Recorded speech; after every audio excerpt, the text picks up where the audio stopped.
Йорданов, той може да шутира удари, това е 5-1 за ЦСКА. Страхотен гол на Йордан Йорданов, който много добре видя къде е застанал вратаря на Вихрен и в 7-та минута вкара за 1-0 с хубав удар. И виждаме тук, много добре се освободи с страхотен удар, много точен, точно там където. Сега центрира в наказателното поле, пропусна топката Хазуров, възможност за Николай Цветков.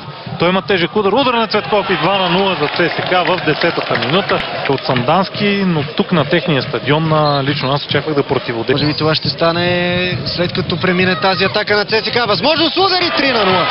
3-0 в тази 31-а минута до Николай Цветков, който подаване към Галчев. Галчев отново комбинира с Цветков.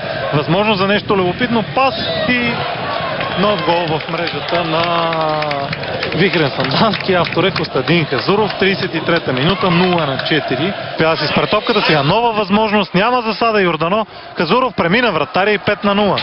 5-0 за ЦСКА в 43-та минута. Вече за Вихрен, както Филип отбеляза преди малко, само 7 гола бяха допуснали преди това. Полза по най-добрия начин от всичките положения, които се откриха пред играчите. Един гол в своята мрежа. Сега хубаво центриране.